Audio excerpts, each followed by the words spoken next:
Welcome to Santa Clarita Weekly. Get ready to dive deep into the heart of our community as we explore local news, events, and sports like never before. Now here's your hosts, Tim Haddock and Sage Rafferty. Hello, everyone. This is Santa Clarita Weekly, highlighting the people, places, and things that make Santa Clarita special. I'm Sage Rafferty, and he is Tim Haddock.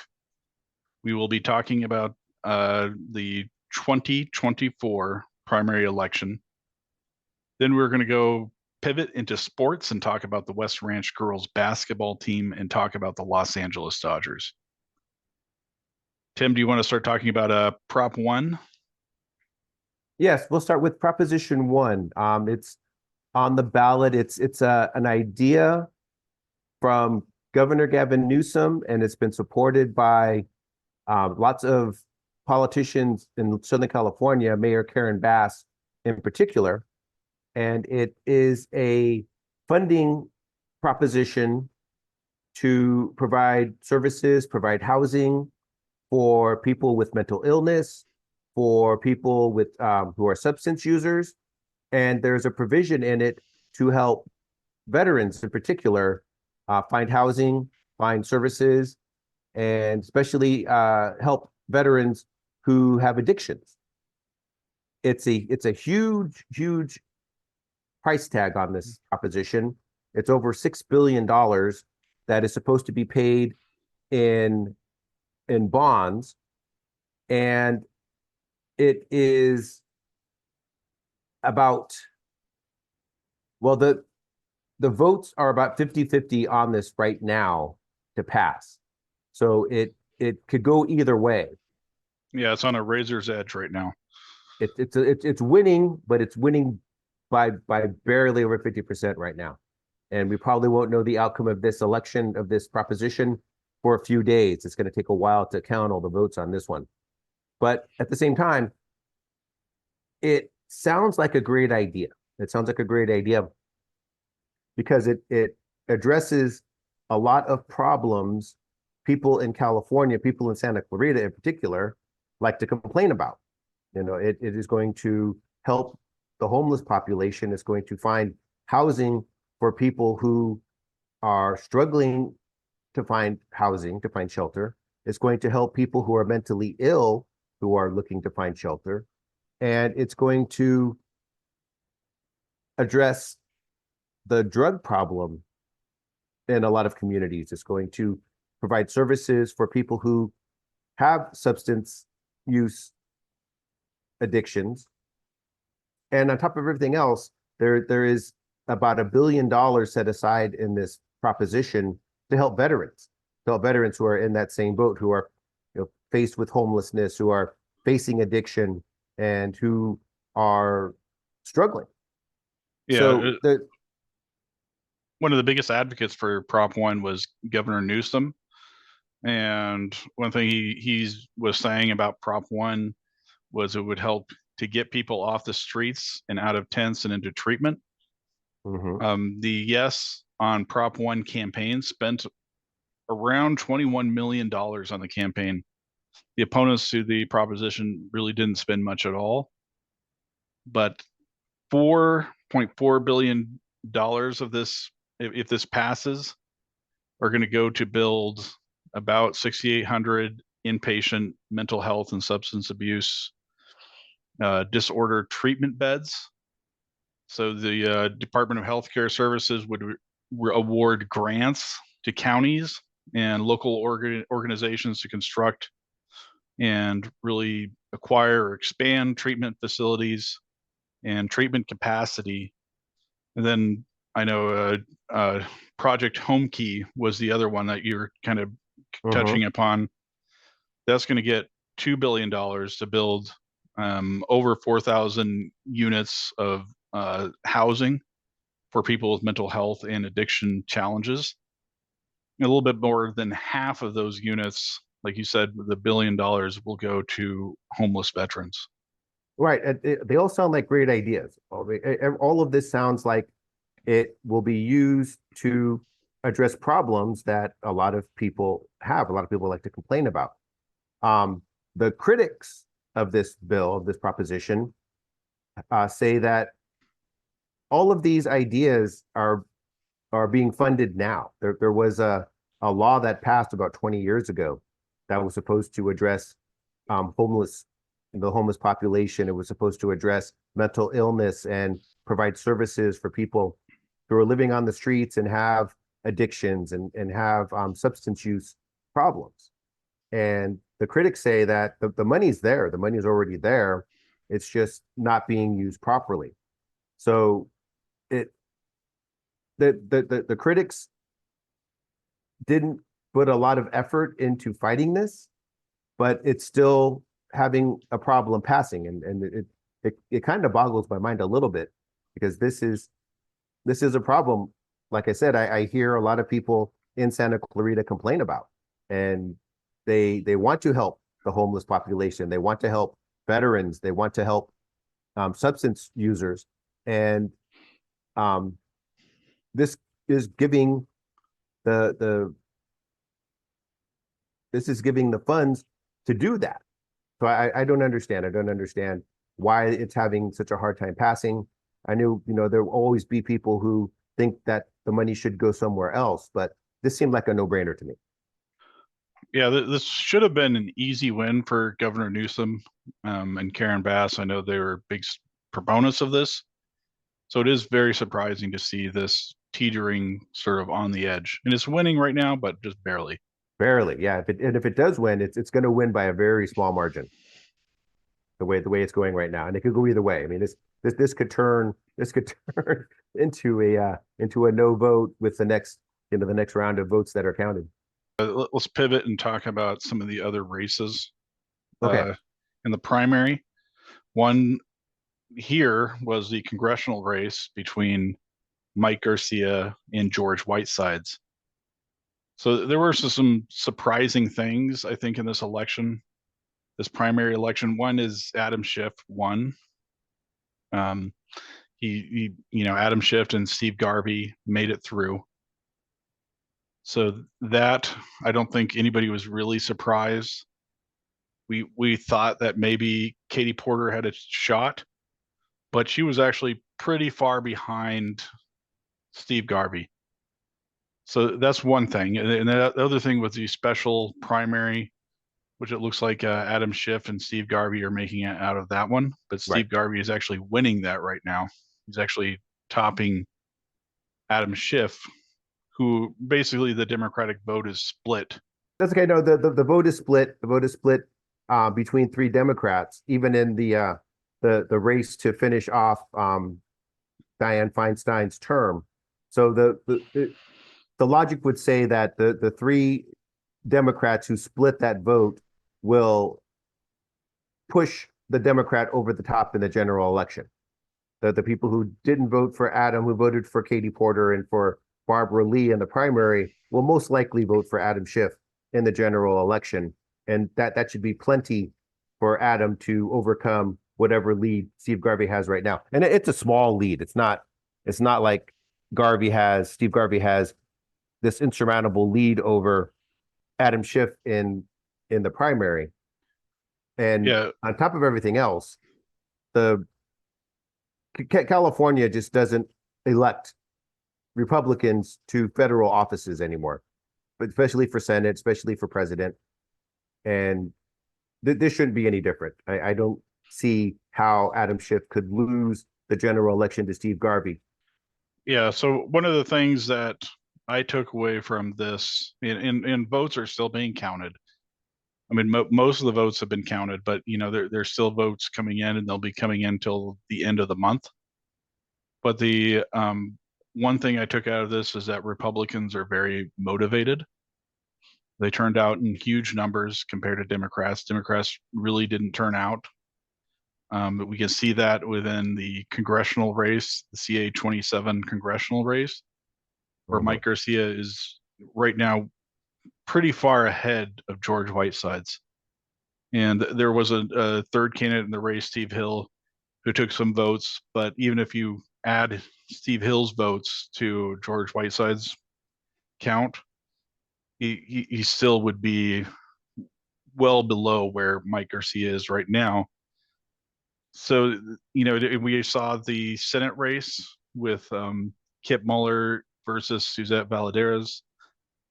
Suzette is ahead of Kip Muller by quite a bit. DJ Hamburger is getting a surprising amount of support. Mm-hmm. Then you go down to the Assembly District, where Gibson right now is actually leading the incumbent Pilar Schiavo which shouldn't be, because this is really a majority Democratic Assembly District. So that's very surprising. Mm-hmm. But, and that could change. But, they have their work cut out for them, like in November election. So going into the November election, they're really, really going to have to recalibrate and get people motivated to come out to the polls. And there's one theory I saw too, and I know that Adam Schiff had a strategy in the Senate race to target Steve Garvey instead of Katie Porter or even Barbara Lee. I don't think Barbara Lee was really much on his radar. But the strategy was to focus on Steve Garvey, make him the primary opponent, and that elevated Steve Garvey in the primary election. And I think at the end of the day, Adam Schiff would rather face Steve Garvey than Katie Porter in the general election, not only because it would be an easier win for Adam Schiff, but because it would cost him less money. If he goes into a campaign in November against Katie Porter, he's going to have to invest millions more dollars than he would if he has to go against Steve Garvey. I mean, against Steve Garvey is probably a slam dunk. But the other thing that I've heard about the strategy, though, is it's going to affect voter turnout in November too. If Democrats know that Adam Schiff is a shoo-in, they may not come out to the ballots, and it could help other Republicans in other races get votes that they wouldn't have gotten without Garvey in the race. So I think that Steve Garvey, definitely motivated a lot of people to turn out, a lot of the Republicans. Mm-hmm. And we can see this because, like you said, Adam Schiff had a strategy where he was running negative ads against Steve Garvey that weren't really negative ads. They were really ads that were elevating him with GOP voters. And those ads were shared on different social media groups and social media channels within the Republican and right-wing groups. So people were aware that, Steve Garvey was running and who he was, and that he was the Republican candidate. So people were motivated for Steve Garvey. But I think the other thing too is people are motivated, the Trump supporters are motivated for Donald Trump, and they're turning out for him. Well, the primary election results reflect that Republicans are showing up to the polls and Democrats stayed home. From the last time I checked the numbers, Mike Garcia is getting about 60% of the primary vote. And that's not a good sign for the general election in November. If Mike Garcia can pull that kind of support again, George Whitesides isn't going to have much of a chance. Yeah, that's possible. I mean, Democrats are known for not turning out in off-year elections, special elections, primary elections. The other thing we didn't really talk about was Gascon. Mm-hmm. A lot of people in LA County were motivated for the district attorney's race. There's a few takeaways I have from this particular race as well. Number one is George Gascon did come out as the top vote getter. At the same time, he got less than 25% of the vote as it's counted now. So definitely not a strong support, even though he does have the most support. The other candidate who should be in the running in November, and it's still, I think, a little too close to call right now, but was Nathan Hochman. Okay. But that kind of brings me to the next race, which is Catherine Barger got reelected. So Holden did really poorly. especially since there's a lot of expectations. I expected him to do a little bit better than he did. I expected him to probably make it out of the primary, but he did not do that. Barker started out with a wide lead and still has a wide lead. So she got over 50% of the vote, which means that she automatically wins re-election. Holden, I think he was hovering somewhere around 30%. So he did pretty poorly. I think the takeaway for me from this race is it's very difficult to defeat an incumbent supervisor, for one. And secondly, she ran as to the left of the Democrat, right? She was it's a nonpartisan race, but she's a registered Republican. And her message to voters was Holden is too conservative for the district. She had mailers about his record on abortion. She was endorsed by Planned Parenthood. She had mailers about how he accepted oil money. And the endorsements from Sierra Club really gave her a lot of cover, because she did, Chiquita Canyon was kind of an issue, especially in Santa Clarita. But I think the Sierra Club endorsement sort of gave her the cover that she needed to win re-election pretty easily. I'm going to finish up with the race in the Assembly District 40. Yes. And this is, I think this is a surprise to you and me both, but I think this is more a indication of poor voter turnout than it is for the candidates in the race. The last update that I saw had Pilar Schiavo, who is the incumbent and the Democrat, trailing by almost 9 percentage points to Patrick Gibson. And like you said, I think it's more a result of more Republicans voting in this election than Democrats than it is a reflection of Pilar's performance in the election. But at the same time, if this same thing happens in November, it looks like Pilar would lose this race. Yeah, I don't think this is going to happen in November. November is going to be, there's going to be a lot of motivation to get voters to the polls, especially since this is the race that Trump is in, and Trump versus Biden. But it is kind of disappointing to see how low the voter turnout was. So Pilar Schiavo had a town hall meeting in Newhall Park a couple of weeks ago, and she was able to talk about some of her accomplishments in the assembly. It was her first term in the assembly, first time. And she answered some questions from the people who attended the town hall. But she talked about a lot of her accomplishments, like I said, being on the Military Veterans Committee, and how she was trying to change some laws about online for online subscriptions, online consumers, and talking about how she's been trying to fix some of the problems in those areas. Yeah, so let's, I know we talked about this last week, but we have a lot of video to show. So let's show some of that video footage that you took of that meeting.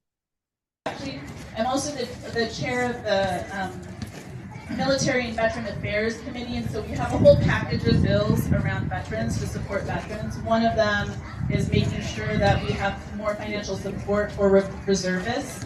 And then we're also doing a bill that is we call Click to Cancel, which is a bill that it's going to help to all those subscriptions that we all do, or we do those 3-day trials that turn into subscriptions that we don't remember. It's going to make it easier for us, as easy as it is to enroll. We want it to be that easy to unenroll. So a click to cancel button that all of us can easily use, and you don't have to go from your phone onto a computer and follow all of these weird instructions. That's one of the bills that we're working on. I know, one of the big issues that we're really concerned about, we hear all the time, I experience too, I'm buying groceries at the grocery store just like everybody else, and paying for electricity and all of the other bills that everybody has. I know that costs are going up, that it's hard to afford things, and people's pocketbooks are really, really feeling. And so that is a big focus of the area that we're working on this year, to make sure that we are holding accountable to agencies that are raising prices on things. And also, trying to find ways to bring costs down for folks. So as I mentioned.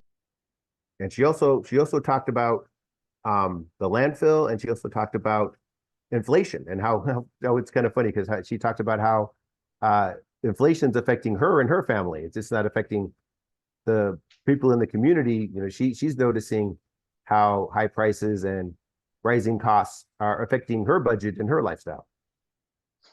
All right, so you want to talk about the sports? We're going to move on to sports.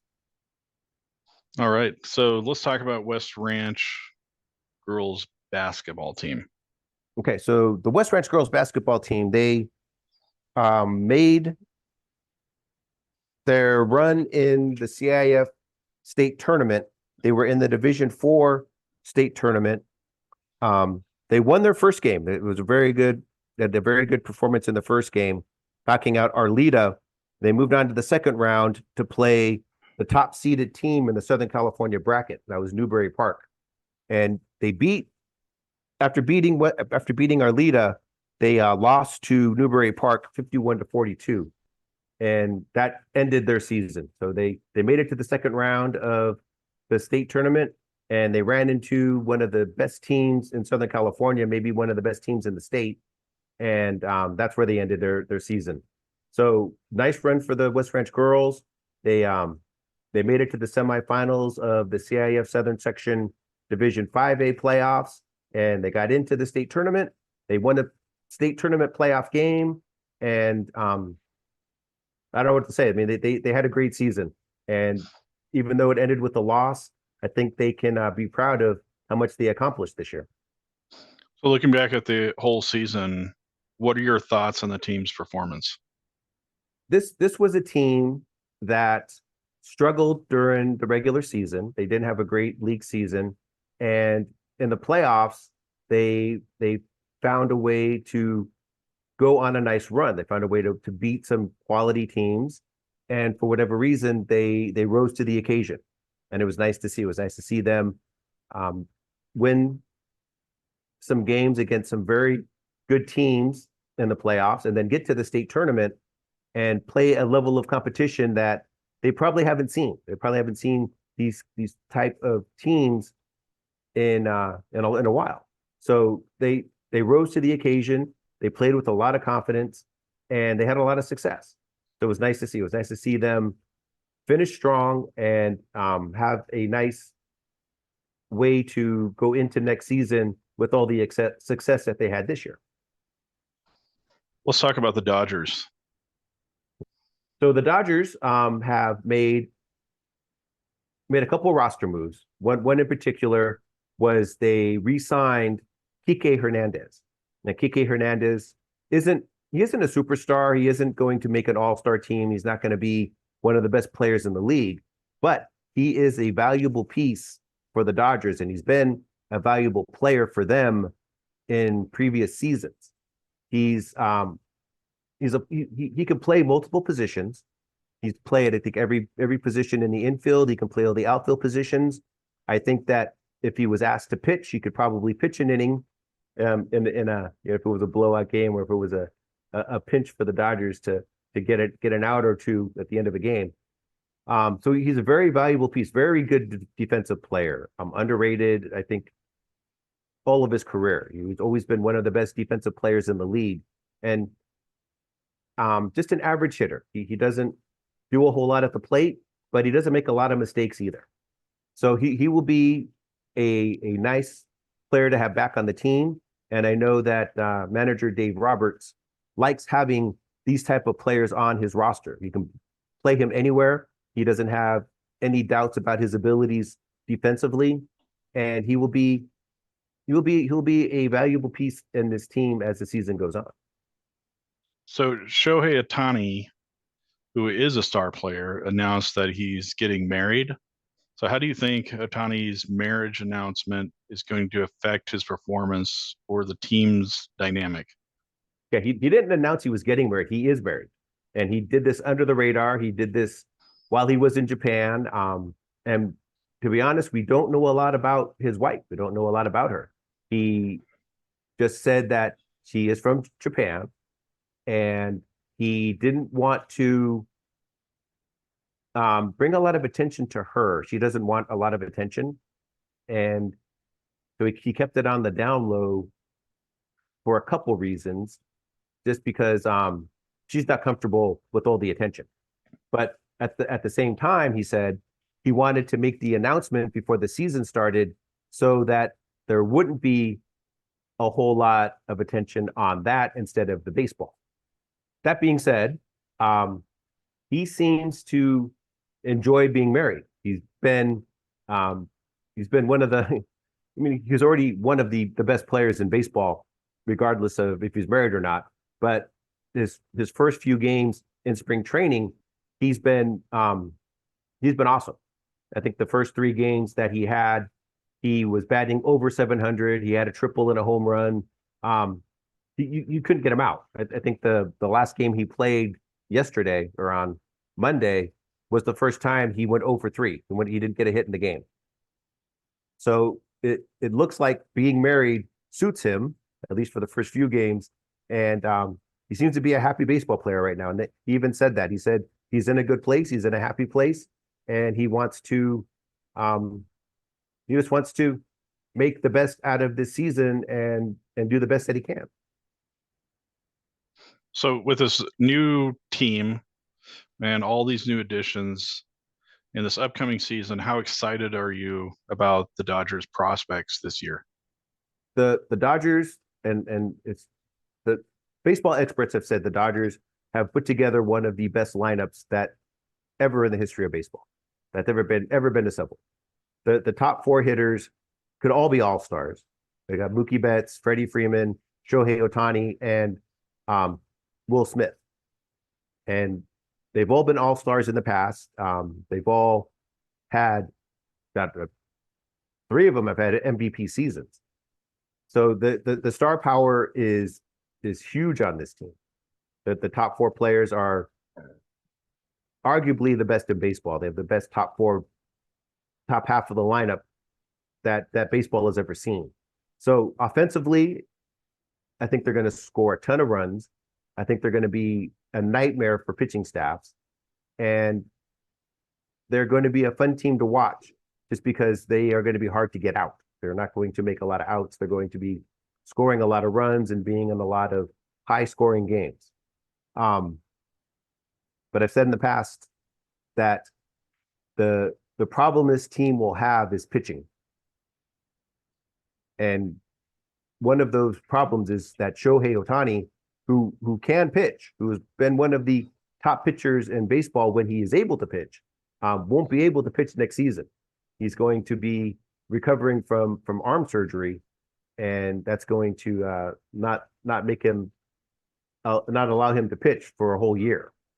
So we'll see. We'll see how the pitching staff holds up. They have plenty of talent. They have plenty of durable arms. It's just going to be a matter of, can they keep them healthy, and can they perform at a level that can carry them through the playoffs. All right.